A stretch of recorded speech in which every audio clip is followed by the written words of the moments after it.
Hi Salem, welcome to this month's Building Buzz. Since there's not a lot going on the site right now, we have moved into CB2's national headquarters here in Salem to do this edition of Building Buzz.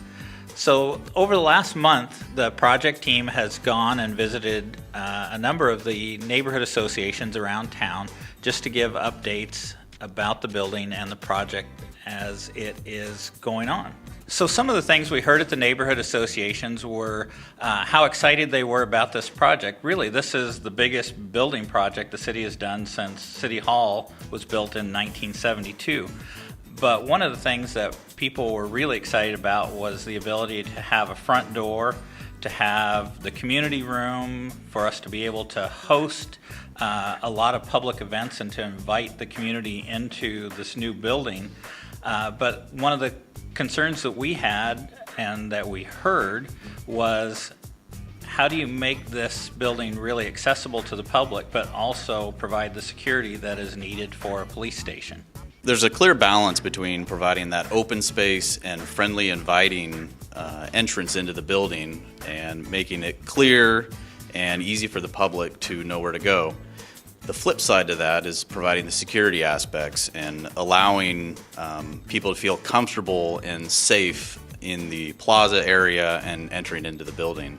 The other component is inside the lobby space and having clear delineation between the public area and staff areas for protection. The other aspect that the current facility doesn't have a lot of is the separation of victims from perpetrators, and in this new facility we'll have a clear delineation so that they don't cross paths. The other thing we heard from the neighborhood associations was the fact that they were excited about they could actually come and meet with us, maybe even have 2 or 3 adjoining neighborhood associations come and meet at the same time, a luxury that we don't have now because we have very limited community space and meeting space. So we outlined that for you as one of our priorities in this new building. So can you kind of fill the community in about how we've accomplished that in this new building? So there are several areas to the community room that we're looking to build in some flexibility for the future. The spaces will be used for, as you said, neighborhood association meetings potentially. The other component is using it as an emergency operations center, which the city would need a modern one that this facility would be able to provide. The other is using it for different police events like National Night Out and the Halloween dress rehearsal. And having all of those functions work into one provides more flexibility. So while we're really excited about this new building, it's a big deal for the police department. What we're hearing from the community is it's really a big deal for the community as well. We want to talk about a couple of the other questions that we heard at the neighborhood association meetings, and so I've got Alan Dannon from Public Works with me to talk about traffic and some of the traffic changes around the new building. So Alan, you went with me to some of these neighborhood association meetings, and one of the big concerns people had was, what's traffic going to be like around the new police station? Is it going to be worse than the traffic was when it was a car dealership? So that's why I've got you here today to answer those tough questions. Thanks, Steve. I think since this is one of the busiest intersections in town, a lot of folks have had a chance to drive by the site, sit there and look and say, I wonder how this is going to work with the new police station on site. So you mentioned the former car dealership use. The amount of traffic that our site will generate is less than that former use. Now, the site's been vacant for a few years, so it will look like more once the site is built up and constructed, but not as much as the car dealership in the past. We have some changes in mind to try to make traffic flow at least a little better around the site and in the north downtown area.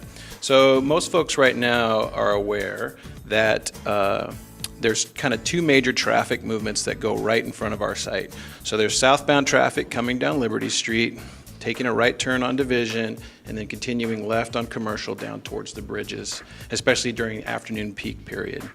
At the same time, we've got northbound traffic that comes up Liberty, turns left on Division, and then makes a weave in front or behind the folks going south down to Commercial and then further up north.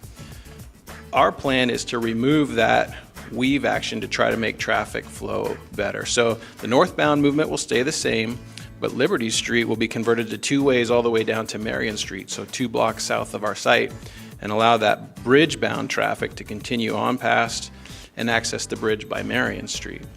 That will let us change Division Street to two-way traffic, and folks coming off of Front Street would then be able to access directly to our site.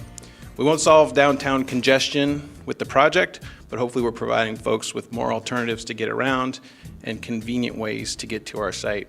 The last thing I'll add is we're adding on-street parking along Division Street so that folks will be able to access right to our new front door from just a few feet away on street. So even though the site looks dormant, there is still action going on. There was a post-demolition survey that was done. More utilities are still being relocated from the site, and more work will continue on that.